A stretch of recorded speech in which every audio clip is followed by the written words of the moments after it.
Assalamualaikum warahmatullahi wabarakatuh. Selamat pagi. Waalaikumsalam Waalaikumsalam warahmatullahi warahmatullahi wabarakatuh. Selamat wabarakatuh. pagi, Selamat Bu. pagi, Oke, Ibu. suara saya bisa didengar nggak dengan jelas? Bisa, Bu. Bisa Ya, ya? bisa. Soalnya saya nggak bisa ngomongnya nggak bisa terlalu keras. Lagi batuk. Nanti apa namanya? Kalau misalnya Bu terlalu pelan gitu, nanti bilang ya. Oke, Bu. Oke, oke. eh, kita mulai untuk pertemuan hari ini. Kita akan membahas tentang konsep dasar kesehatan reproduksi dan kesehatan seksual. Baik,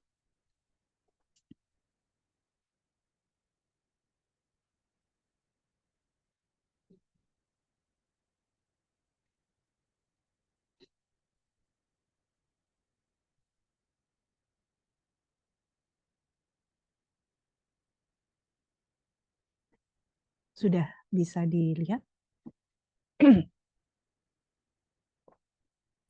Sudah, Ibu. Sudah. Ampun, Oke. Bu.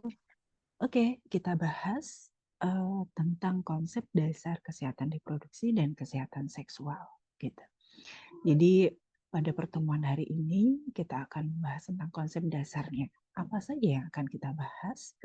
Yaitu definisi, tujuan, sasaran, komponen, ruang lingkup, hak kesehatan reproduksi dan juga peran bidan.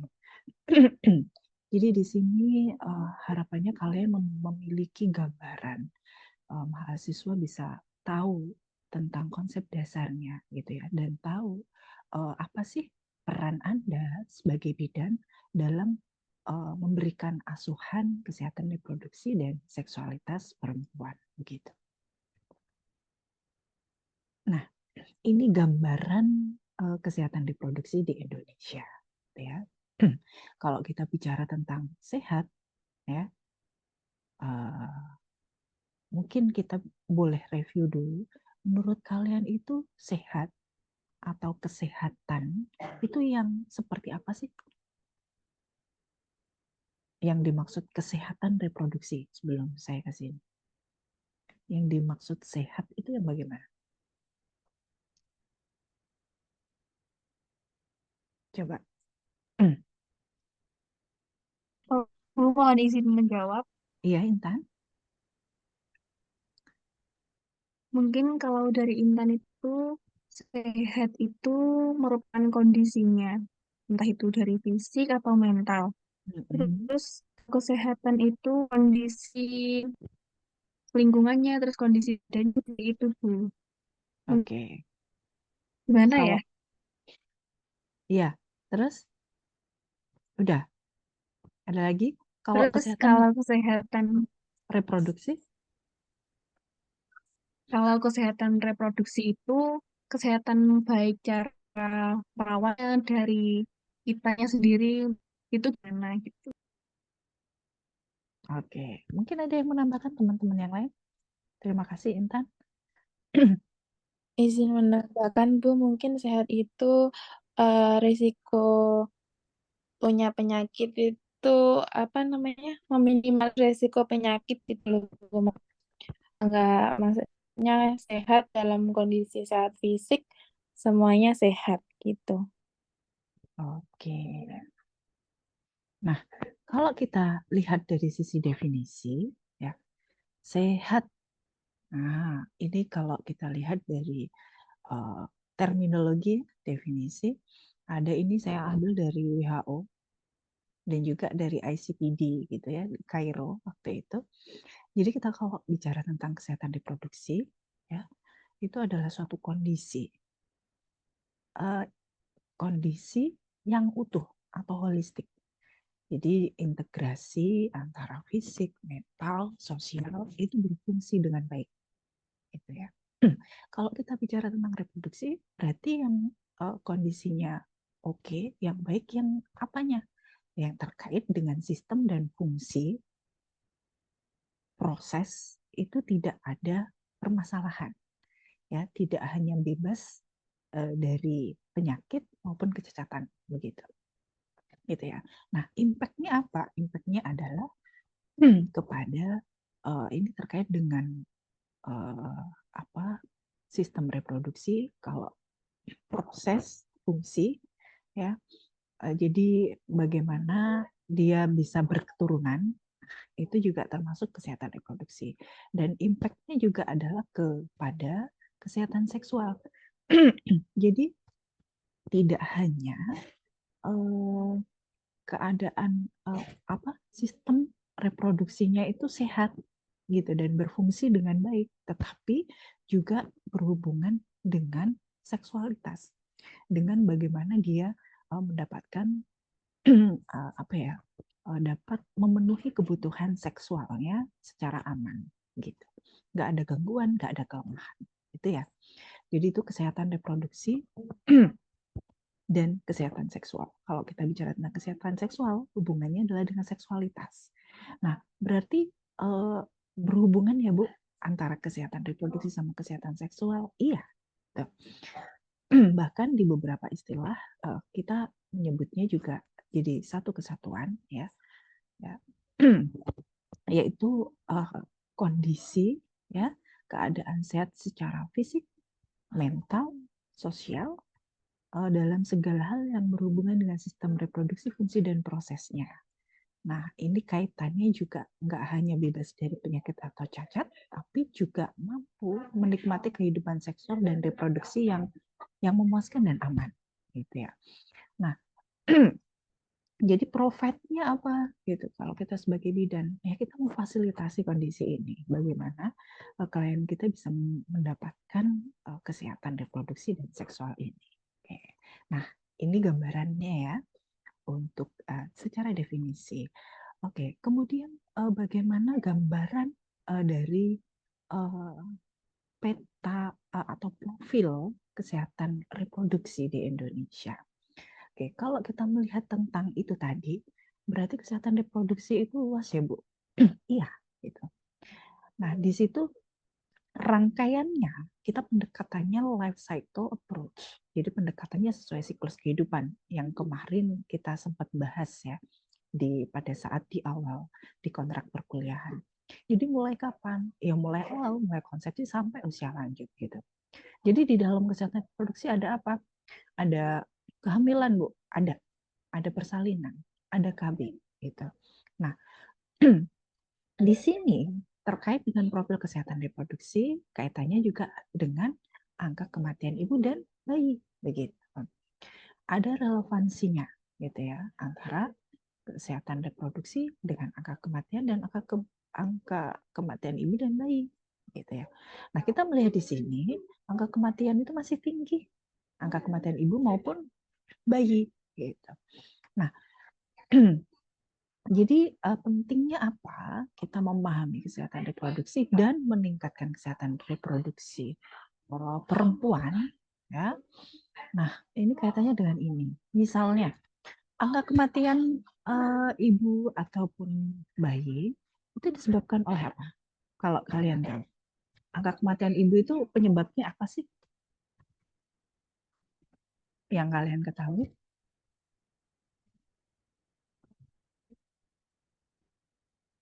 Angka kematian ibu. Pendarahan, Ibu. Perdarahan.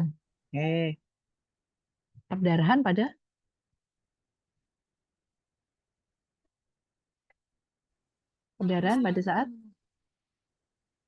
persalinan. Oke, apa lagi? Tensi, Bu. Adanya komplikasi. Oke, Evi, adanya komplikasi. Masa pas mungkin. Komplikasi apa?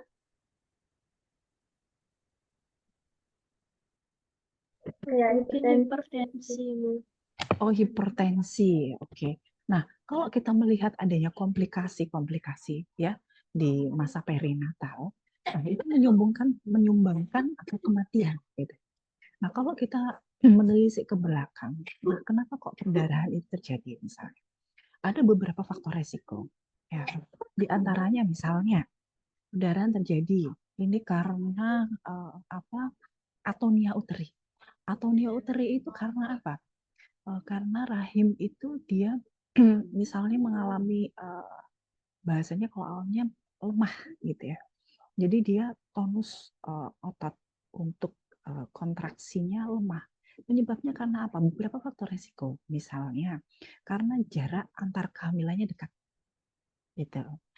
Ataupun misalnya ada faktor resiko yang lainnya, anemia misalnya. Ya, anemia juga bisa juga karena faktor resiko yang lain, karena kurang gizi yang kronis, gitu.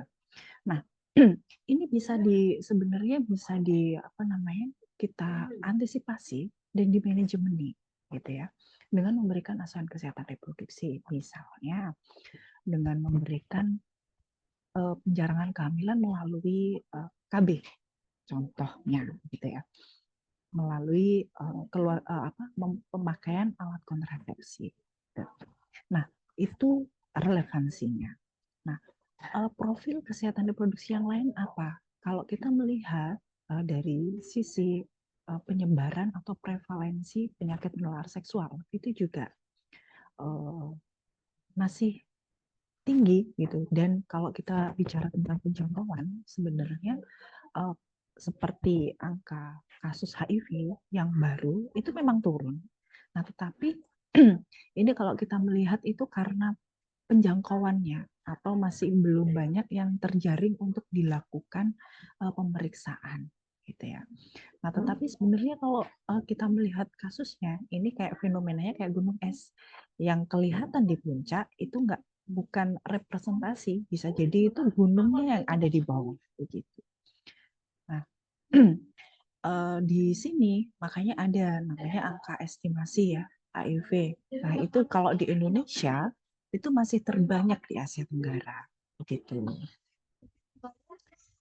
Ya, oke. Jadi seperti itu profil kesehatan reproduksi di Indonesia. Ini beberapa poin yang yang kecil gitu ya, poin yang kecil yang sebenarnya masih banyak lagi, seperti angka angka unmet need. Angka unmet need itu adalah banyak ibu di usia reproduksi atau wanita usia subur yang dia tidak memakai alat kontrasepsi, tetapi dia tidak mau hamil, gitu ya. Nah, ini biasanya potensinya adalah terjadi kehamilan yang nggak diinginkan. Karena apa? Dia nggak mau hamil, tapi nggak pakai alat kontrasepsi. Nah, itu.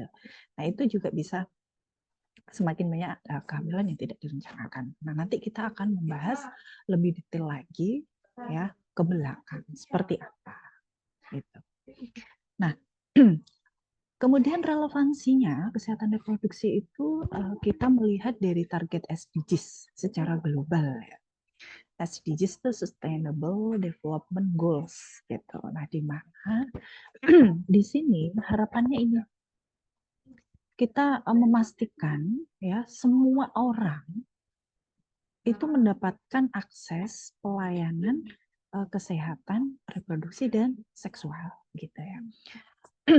Kesehatan reproduksi dan seksual. Nah, harapannya itu. Kemudian achieve universal health coverage, jaminan kesehatan. Dan ini di Indonesia sudah mulai diintegrasikan begitu, bagaimana jaminan kesehatan. Dan di sini juga terkait dengan kesehatan reproduksi, kemudian jaminan saat persalinan, apabila deteksi ada komplikasi dan lain sebagainya, rujukan, nah itu difasilitasi. Nah, terkait dengan pelayanan, nah nanti ini kita akan membahas ke belakang lagi ya, apa saja sih pelayanan kesehatan reproduksi nanti di pertemuan selanjutnya. Kita pahami dulu konsep dasar kesehatan reproduksinya. Oke, ini tadi sudah kita bahas ya. Nah, kemudian tujuannya apa sih? Kesehatan reproduksi ini harapannya semua perempuan itu mendapatkan layanan kesehatan reproduksi yang komprehensif. Tadi dapat universal access gitu ya. Nah, kemudian apalagi mendukung kehidupan seksual dan hak-hak reproduksi perempuan, hak-hak reproduksi dan seksual perempuan. Gitu. Nah, meningkatkan kemandirian perempuan dan meningkatkan kualitas hidup perempuan. Nah, kalau kita melihat ini, berarti apa? Di dalamnya gambarannya berarti apa Bu yang saya lakukan nih sebagai bidan dalam memahami kesehatan reproduksi ini. Nah, berarti kita perlu apa?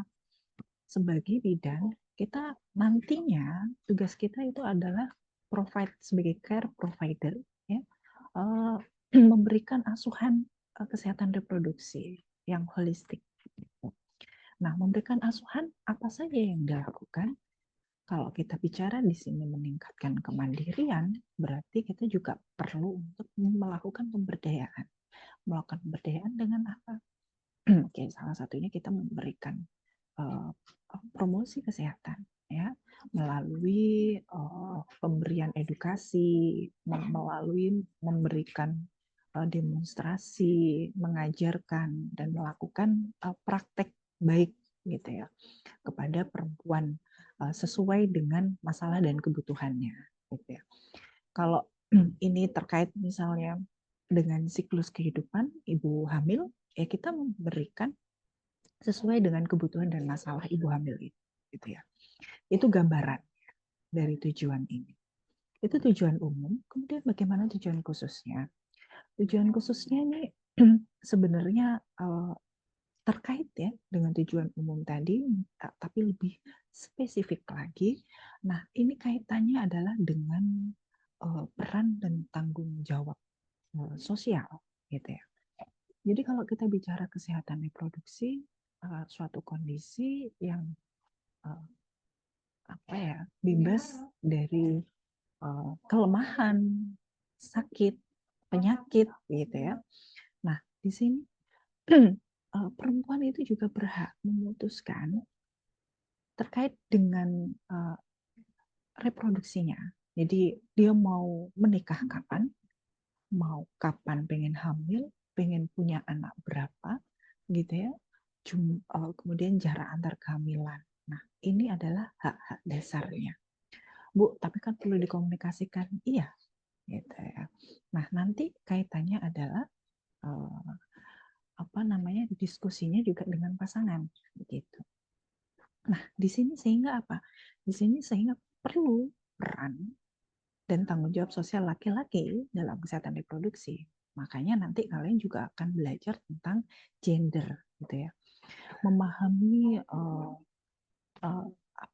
kesetaraan gender itu yang seperti apa, memahami gender laki-laki dan perempuan itu seperti apa, gitu ya. Karena kalau kita melihat di budaya kita masih banyak nih misalnya, kalau urusan mengurus anak itu adalah urusan ibu, gitu ya. Padahal tidak, ya. Ayah itu juga memiliki peran yang tidak bisa digantikan oleh ibu, gitu ya. Dan ternyata peran ayah dan ibu yang bersinergi itu bisa meningkatkan perkembangan tumbuh kembang dari anaknya, gitu. Tumbuh kembang dari apa? Nggak hanya secara fisik, tapi secara mental, emosional, bahkan sampai ke intelijensia, gitu ya. Nah, itu yang perlu nantinya Anda sebagai bidan perlu kalian edukasikan kepada klien, begitu ya. Nah, di sini juga menciptakan dukungan laki-laki dalam pengambilan keputusan. Nah, ini seperti pengambilan keputusan kapan ingin hamil, jumlah anak. Berarti kaitannya kayak dengan KB ya, Bu? Iya. Jadi sebenarnya kesehatan reproduksi dan KB ini terkait juga, gitu ya. Jadi seperti pengambilan keputusan, pencarian informasi, layanan, gitu ya. Biasanya begini, Bu, saya nggak mau KB karena nggak boleh sama suami saya, gitu. Nah, ini dilematik, tetapi ini perlu diselesaikan, gitu ya. Kita perlu solusikan. Biasanya kita butuh untuk melakukan konseling dengan pasangan. Jadi konseling perempuannya dan juga pasangannya, gitu ya. Sehingga di sini pengambilan keputusannya bisa bersama-sama, gitu. Bahkan kalau ada laki-laki yang aware, yang sadar, dia merasa misalnya tugas reproduksi seperti hamil, menyusui, hamil, melahirkan, menyusui sudah dilakukan oleh istrinya. Nah, ada juga ya sebenarnya kita harus meningkatkan sadar juga laki-laki yang dia akan mengambil peran untuk melakukan KB-nya, gitu ya. Nah, itu salah satunya. Jadi perannya. Oke, kita lanjut. Bagaimana dengan sasaran? Ini sasaran kesehatan reproduksi itu siapa saja? Ya. Kalau kita melihat, ini targetnya itu adalah laki-laki dan perempuan usia subur. Ya, laki-laki dan perempuan usia subur. Yang saya sebut ada istilah WUS, ya, wanita usia subur atau perempuan usia subur, laki-laki usia subur. Kalau dua-duanya, kalau dua biasanya kita menyebutnya kalau di bidang KB itu bukan pasangan usia subur, gitu ya, PUS. Oke. Nah, sasaran utamanya ini adalah laki-laki dan perempuan usia subur dan juga kelompok rentan yang lain. Siapa? Kayak remaja, ya, remaja yang belum menikah, oke, ada pekerja seks, keluarga prasejahtera, ya, yang dia dengan status sosial ekonomi yang rendah, dan juga ini remaja-remaja yang beresiko, ya, menderita HIV/AIDS, pengguna nafsa, dan masalah terkait seksualitas. Oke. Nah, di kesehatan reproduksi yang ini, di mata kuliah ini, kita lebih banyak fokusnya ke perempuan usia subur. Kalau untuk remaja, itu kita sudah membahasnya di asuhan remaja, gitu. Jadi sebenarnya itu pecahan gitu ya, dari asuhan kesehatan reproduksi yang difokuskan ke asuhan remaja, khusus remaja. Tetapi kalau sasaran kesehatan reproduksinya kita menyeluruh, begitu ya. Oke, kalau selanjutnya adalah sasaran antara. Sasaran antara itu siapa? Jadi tidak hanya ini kalau kita bicara tentang sasaran di promosi kesehatan ya, kalau kalian recall lagi, ingat ya. Jadi ada sasaran primer, sekunder, sama tersier. Nah, sasaran antara ini adalah sasaran sekundernya. Kalau sasaran utama itu adalah sasaran primer, gitu gambarannya. Nah, sasaran antara ini adalah penghubung, gitu ya. Ini memiliki andil yang sangat penting dalam meningkatkan kesehatan reproduksi, gitu. Siapa? Yaitu tenaga kesehatan dan pemberi layanan masyarakat. Tenaga kesehatan siapa? Termasuk Anda sebagai bidan, dokter ahli, dokter umum, perawat, dan tenaga kesehatan yang lainnya.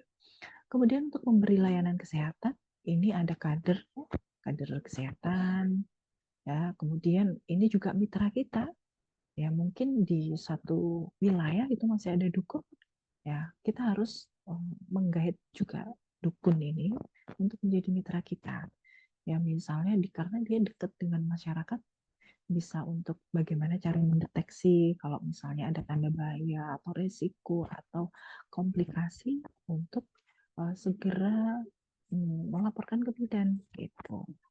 Nah, ini kita perlu guide ini juga. Oke, kemudian lembaga swadaya masyarakat, ya, yang ada di masyarakat, tokoh agama dan tokoh masyarakat. Itu adalah sasaran. Oke, sebelum saya ke komponen, mungkin ada yang mau ditanyakan sejauh ini terkait dengan kesehatan reproduksi, definisi, tujuan, dan sasaran. Silakan.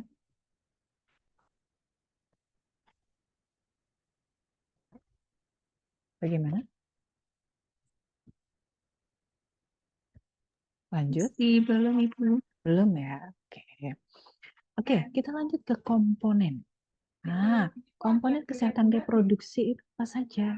Tadi sekilas saya sudah membahas ya, sedikit.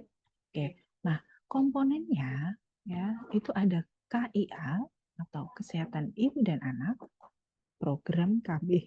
Program KB. Maaf, gatel ini tenggorokan saya.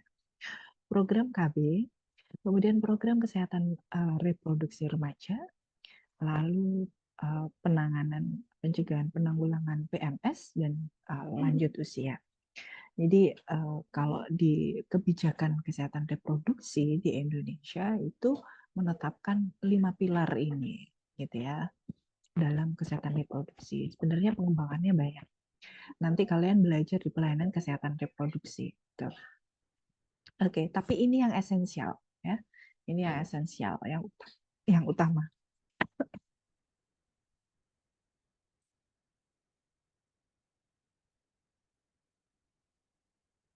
Oke, Kesehatan ibu dan anak, komponen yang pertama. Apa saja yang dibahas? Jadi di sini di kesehatan ibu dan anak ini kita fokus pada penanganan kesehatan ibu saat hamil, ya, persalinan nifas. Yang tujuannya adalah untuk mengurangi risiko kesakitan dan kematian. Ya. Nah itu tujuannya. Nah apa saja yang dilakukan? Oke, seperti ANC, ya, ANC terpadu, gitu ya. Oke, ini pemeriksaan kehamilan ini bukan minimal 4 kali ya, sekarang 6 kali. Oke, kemudian intervensi juga saat pelayanan perinatal ya, antenatal, bersalin dan juga pasca persalinan. Dan harapannya dengan pemantauan ya yang komprehensif. Ini kalau kita bicara antenatal, persalinan pasca ini continuity of care. Gitu ya. Nah, harapannya dengan itu, nah, kesehatan ibu dan anak itu bisa meningkat sehingga mengurangi risiko adanya morbiditas atau kesakitan dan mencegah terjadinya kematian atau mortalitas pada ibu dan anak, gitu ya, ibu dan bayi. Oke, nah kemudian komponen yang kedua apa? Yaitu program keluarga berencana. Nah, ini di program keluarga berencana nanti kalian belajar di KB ya, di pelayanan KB dan kontrasepsi. Relevansinya sama Kespro ada ya Bu? Iya ada. Oke, jadi Kespro itu secara global. Nah, untuk mata kuliah ini kita akan bahas khusus untuk perempuan usia suburnya dan perimenopause. Oke, nah di sini apa? Nah ini kita tujuannya untuk meningkatkan kesejahteraan ibu dan anak keluarga di Indonesia. Kenapa? Nah kalau kita bicara tentang keluarga berencana, ya baiknya keluarga itu direncanakan, anak mau berapa direncanakan, gitu ya. Karena apa? Misalnya nih, ada kehamilan yang tidak diinginkan. Biasanya akhirnya terlewat untuk pemantauan. Jadi dia nggak ANC. Nah, resikonya apa? Resikonya akhirnya keluaran. Keluaran, maksudnya keluaran dari kehamilan. Misalnya apa? Misalnya bayinya karena tidak terpantau, ya. Misalnya ibunya nggak ngerti kalau dia hamil, ya. Dia udah karena itu kehamilan dia tidak inginkan, jadi dia abai, nggak tahu dia hamil, makannya nggak di apa ya, nggak dikelola begitu. Jadi misalnya nutrisi atau gizinya itu kurang gitu ya, sehingga outputnya misalnya ke bayinya lahirnya mungkin prematur, bayinya lahirnya dengan berat badan lahir rendah gitu ya, dan lain sebagainya, sehingga resikonya juga akan semakin tinggi apabila tidak direncanakan begitu. Nah, harapannya ini bisa merencanakan jumlah anak dan masa depan keluarga dengan baik gitu ya. Kaitannya kan panjang keluarga berencana. Tidak hanya secara fisik menyiapkan, tetapi juga faktor yang lain, misalnya menyiapkan juga tentang dana pendidikan untuk anaknya, gitu ya, dan kesehatan dan lain sebagainya. Jadi perlu direncanakan supaya lebih berkualitas. Oke, dan juga di sini menyikapi bonus demografi ya, di mana sekarang di sisi usia, kelompok usia produktif itu dalam jumlah yang besar, bonus demografi, dan harapannya ini menjadi kekuatan. Ya, harapannya penduduk yang di usia produktif ini ya penduduk yang tangguh, bukan penduduk yang misalnya nih dia tidak ada pekerjaan atau banyak yang sakit gitu ya. Jadi daya apa ya, apa namanya, daya daya ketangguhan secara ekonomi pun jadi lebih baik begitu. Itu harapannya menyikapi bonus demografi. Itu untuk komponen kedua. Kemudian kita ke komponen ketiga adalah program kesehatan reproduksi remaja. Nah, di sini kita udah banyak membahasnya di asuhan remaja ya.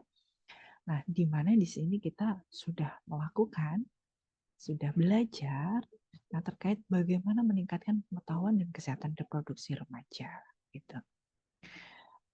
Dan juga melibatkan promosi kesehatan ya, bagaimana kita memberdayakan remaja, bagaimana kita mendeteksi adanya masalah pada remaja, terutama bagaimana memberikan pemahaman mereka tentang masa transisi yang dia alami, yaitu perubahan fisik selama pubertas. Kalau perempuan mengalami PMS, kalau laki-laki ya mengalami nocturnal emission atau mimpi basah, begitu. Jadi dia memahami itu dan dia tahu apa yang harus dia lakukan sebagai remaja, gitu ya.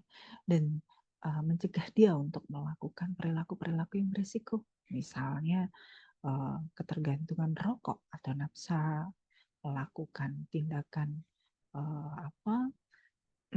ini perilaku seks pranikah misalnya dan lain sebagainya. Oke, kemudian di komponen keempat yaitu penanganan PMS. Jadi di sini pencegahan juga dan penanganan PMS. Nah, untuk IMS atau PMS ini kita akan pelajari di mata kuliah ini nanti sama saya terkait dengan penyakit dan masalah kesehatan ya, penyakit menular seksual termasuk HIV/AIDS. Gitu. Oke. Nah, di sini penanganan infeksi baik yang menular seksual maupun yang infeksi non PMS seperti TBC malaria gitu ya. Itu juga concern dari program ini. Kemudian juga mengedukasi tentang penggunaan alat kontrasepsi yang steril untuk mencegah infeksi. Nah, ini kaitannya PMS ini nggak hanya penyakit yang menular melalui seksual. Jadi potensinya kalau terjadi infeksi di saluran reproduksi atau PID bahasanya pelvic inflammatory disease. Nah, itu juga potensinya juga lebih besar ya. Jadi kalau misalnya seorang perempuan mengalami PMS, dia juga potensi resiko terjadinya PID atau infeksi radang panggul itu juga semakin tinggi gitu ya. Karena mengalami infeksi di saluran genitalianya. Nanti kalian akan pelajari PID di ginekologi juga ada ya. Gitu. Nanti di asuhan kesehatan reproduksi juga kita bahas terkait dengan bagaimana cara untuk mengidentifikasi ya, lebih concernnya ke sana. Nanti kalau detail penyakitnya, etiologinya dan lain sebagainya nanti kalian belajar di ginekologi gitu. Oke. Kemudian yang kelima, komponen kelima yaitu di masa lanjut usia. Di sini kita melihat ya bahwa tahap usia lanjut ini harapannya mendapatkan kualitas hidup yang baik gitu ya. Dengan cara apa? Kalau kita melihat lanjut usia itu kan secara alamiah dia mengalami penurunan ya, penurunan fungsi gitu ya. Tubuh jadi lebih mudah untuk mengalami penyakit ya, penyakit degeneratif, misalnya hipertensi, diabetes gitu ya. Nah, itu yang secara umum. Kalau perempuan, karena kadar hormon estrogennya juga sudah mengalami penurunan, dia tidak menstruasi lagi, sehingga juga lebih rawan atau beresiko untuk mengalami penyakit degeneratif dan juga penyakit keganasan yang lain. Sehingga di usia lanjut ini perlu untuk melakukan screening kesehatan secara teratur gitu ya. Untuk melihat apa? Untuk melihat atau mendeteksi misalnya keganasan pada organ reproduksi seperti kanker rahim, kanker payudara, kanker leher rahim atau kanker serviks gitu ya. Kalau laki-laki kanker prostat. Itu yang seringkali dialami ya oleh di masa lanjut usia. Oke, nah di sini apa? Di sini kita perlu untuk meningkatkan pengetahuan tentang kesehatan reproduksi dan seksualitas supaya apa? Ya harapannya mereka mendapatkan kesehatan reproduksi yang baik bagi dirinya dan juga keluarganya. Begitu. Nanti kalian akan belajar lebih lanjut di perimenopause untuk lanjut usia, ya. Tuh. Nah, kita beranjak ke ruang lingkup. Nah, berarti ruang lingkup kesehatan reproduksinya apa saja, Bu? Nah, ini ya sesuai dengan life cycle approach. Oke. Jadi seluruh siklus kehidupan manusia dari lahir sampai meninggal gitu. Jadi siklusnya begini. Oke. Jadi ini mulai dari bayi ya. Ini kebetulan nggak ada nih bayi yang lahir gitu ya. Jadi mulai bayi masa konsepsi, bayi balita, anak prasekolah, anak sekolah remaja ya. Oke, kemudian menjadi wanita usia subur, hamil, ya, menikah, punya anak gitu ya. Jadi remaja, pranikah, prakonsepsi, hamil, kemudian melahirkan, persalinan, nifas, menyusui. Nah, oke. Kemudian ini punya toddler gini, punya anak gitu ya. Oke, masa antara, kemudian dewasa, usia perimenopause ya, menopause, kemudian lanjut usia gitu. Jadi itu life cycle-nya. Berarti panjang ya, Bu, ruang lingkupnya. Iya. Jadi mulai dari awal ya, awal adanya kehidupan sampai berakhir. Itu adalah life cycle approach, dan itu adalah masuk apa? Masuk tugas kalian, lingkup tugas bidan di life cycle approach ini. Berarti kalau kita melihat dari prospek ya, kamu, Bu, apa yang bisa saya kerjain sebagai bidan? Banyak gitu. Life cycle approach, tinggal kamu mau ngerjain yang mana gitu ya. Kamu mau misalnya concern kemana? Seperti itu.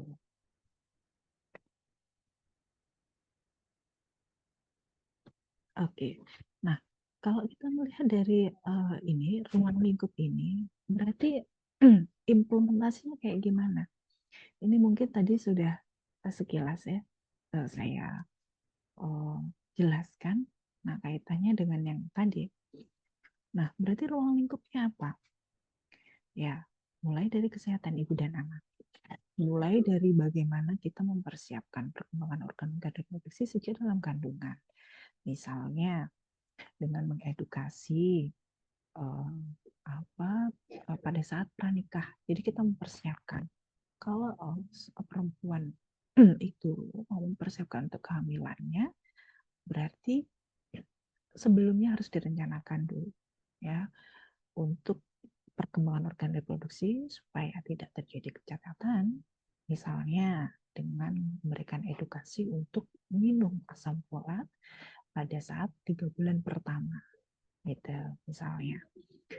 Nah, jadi seperti itu. Jadi misalnya kalau pada saat pencernaan kehamilan, ya dia udah mulai nih minum asam folat, gitu ya. Bu, dimulainya kapan? Ya kalau misalnya 3 bulan sebelum kalian mau menikah, itu it's okay, itu bagus, gitu ya. Jadi kita mempersiapkan dengan kondisi atau status kesehatan yang prima sebagai perempuan usia reproduksi, gitu ya. Jadi dipastikan kalian sehat, tidak mengalami anemia, gitu ya, konsumsi zat besi, dan juga asam folat, gitu. Nah, itu contohnya penerapannya dalam pemberian asuhan ya sesuai dengan ruang lingkup atau life cycle approach. Oke. Oke, kemudian pencegahan penanggulangan IMS ya, kesehatan reproduksi. Jadi kalau di masa remaja ya, kemudian usia reproduktif, nah itu kita juga terkait pencegahan memberikan edukasi mengenai IMS gitu ya. Nanti karena kita ketahui bahwa ternyata prevalensi IMS HIV, nah itu banyak sekali menyasarnya itu di kalangan usia reproduktif. Nah, di mana kalau kita melihat dari masa inkubasi dari HIV, itu berarti dia udah kenanya udah lama. Berarti masa apa, Bu? Masa remaja. Gitu.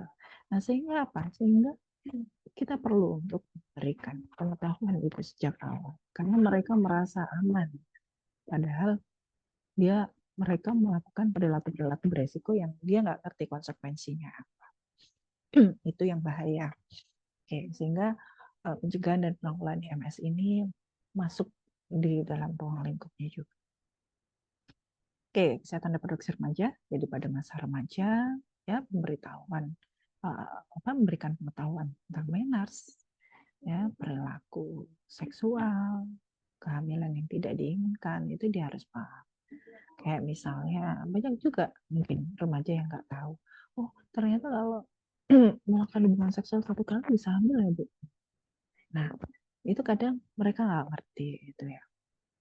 Padahal kalau kita melihat remaja itu nggak ngerti, tetapi kalau dari sisi sistem reproduksi dia tuh sudah mulai aktif gitu, bisa hamil.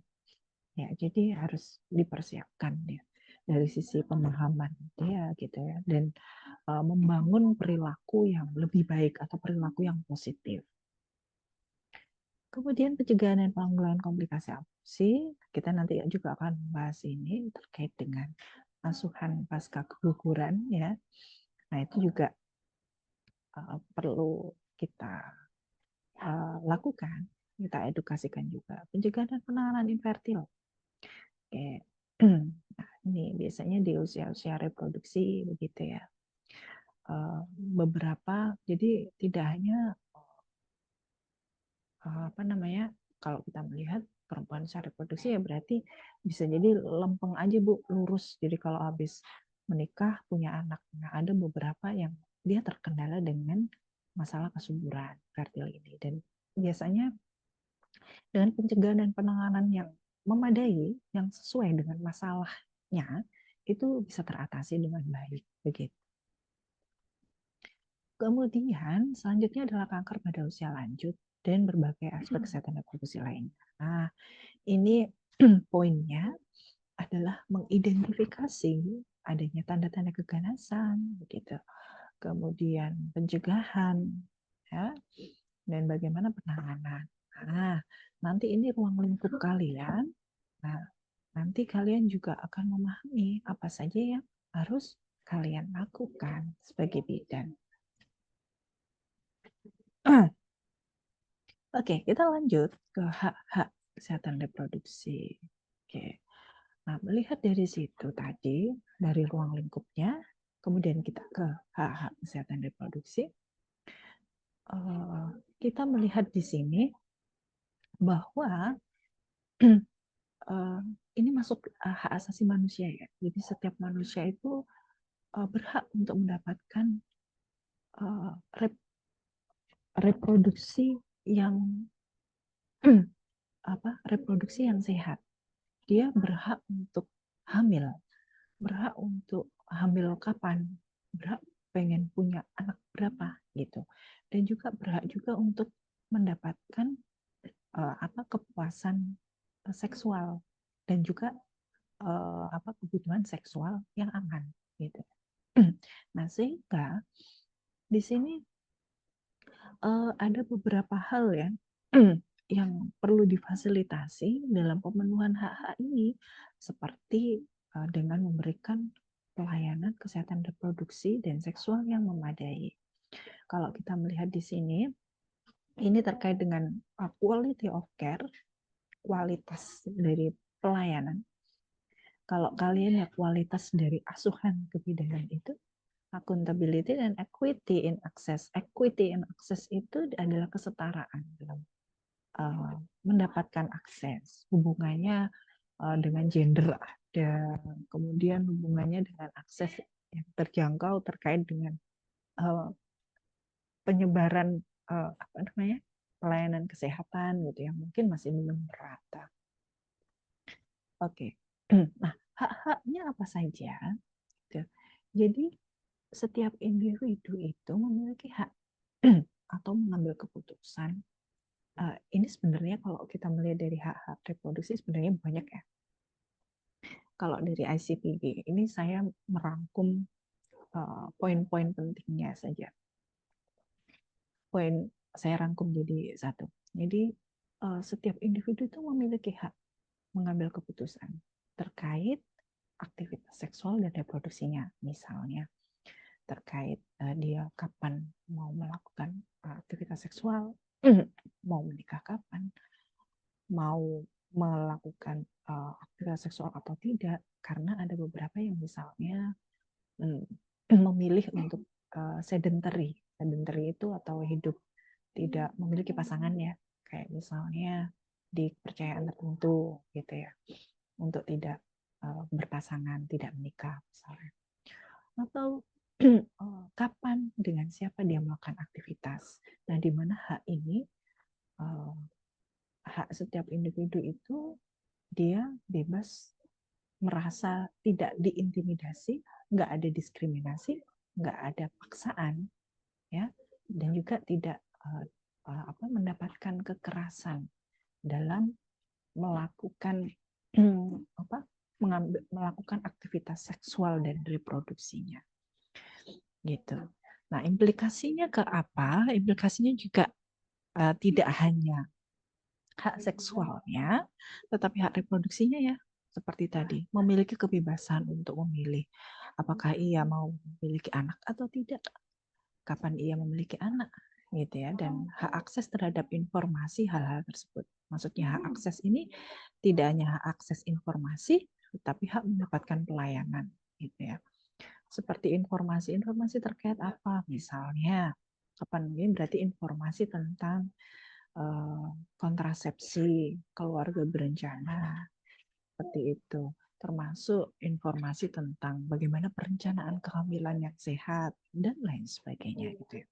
Dan di sini juga kita sebagai provider, kita nggak boleh juga lah ya misalnya memaksakan, gitu. Memaksakan kita. Memaksakan harus seperti ini standarnya, standar hidup orang masing-masing. Tetapi kita harus menghargai hak. Kalau kita misalnya melakukan suatu konseling gitu ya, misalnya wah Bu dia kok kayaknya nggak mau KB nih. Nah kita pendekatannya nih misalnya, Bu dia nggak mau KB, udah punya anak dia nggak mau KB. Nah ini memang dilematik. Nah, tetapi kita tugas kita adalah kita sudah memberikan informasi yang baik, informed choice. Ya, kita kasih gambaran seperti ini, seperti ini, seperti ini, konsekuensinya begini, ya kita ajak diskusi. Tapi tetap pengambilan keputusan berada pada klien. Gitu. Ya, itu adalah hak reproduksi dan hak seksual. Oke, nah lalu ini peran kita apa? Care provider. Care provider itu apa? Memberikan asuhan kesehatan reproduksi fisiologis yang holistik gitu. Jadi kalau sesuai dengan wewenang bidan kita memang memberikan asuhan yang fisiologis gitu ya. Jadi itu yang perlu kalian pahami. Nah, tetapi bagaimana Bu kalau ada masalah-masalah kesehatan reproduksi? Kalian harus memiliki kemampuan untuk mendeteksi ya. Bagaimana mendeteksi komplikasi gitu. Bagaimana mendeteksi komplikasi, bagaimana mendeteksi ada masalah gitu ya. Dan juga kalian dibekali dengan kemampuan untuk ini melakukan pemeriksaan juga gitu. Kalau misalnya ada tanda-tanda pada saat melakukan pengkajian, pemeriksaan, itu kalian menemukan kondisi yang abnormal atau kondisi adanya masalah. Nah, itu kalian perlu melakukan suatu tindakan. Misalnya, oh ini butuh kolaborasi, atau oh ini harus dirujuk ini kondisi seperti ini. Gitu. Tetap kalian harus bisa memetakan, bisa menganalisis, ya, mengidentifikasi ini diagnosisnya apa, masalahnya apa, gitu ya. Dan nanti plan-nya nanti bisa merencanakan asuhan apa yang sesuai untuk klien ini, gitu ya. Nah, memberikan asuhannya pastinya kita harus berbasis ilmiah, ya, sesuai dengan evidence base, gitu. Kemudian edukator, ini poinnya banyak ya, kebanyakan untuk di asuhan kesehatan reproduksi. Kalau asuhannya nggak terlalu banyak ya, tapi edukasi, memberikan informasi, edukasi, memberikan KIE, konseling itu poin yang banyak di sini, di masa ini, gitu ya. Bagaimana kita menjadi konselor pada saat permasalahan kesehatan reproduksi dan juga seksualitas. Komunikator, lakukan komunikasi efektif pada klien dan keluarga terkait tadi misalnya dengan pengambilan keputusan gitu. Oke, jadi tugasnya apa di masa ini di kesehatan reproduksi dan seksualitas? Kalian melakukan deteksi dini komplikasi dan masalah, promotif dan preventif, dan juga melakukan konseling. Gitu.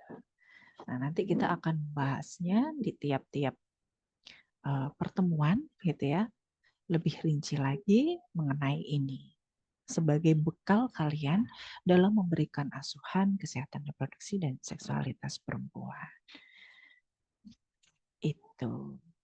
Oke, nanti ini bacaan lanjutan, kalian bisa baca sendiri. Mungkin ada yang mau ditanyakan, silahkan. Jangan-jangan tidur, saya dongengin. Enggak. Enggak, Oh, Bu. enggak ya. Oh, enggak Anissa ya. Anissa mana ini kabarnya? Kok hitam?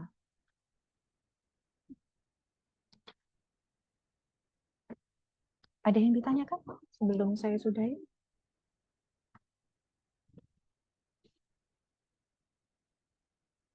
Silahkan.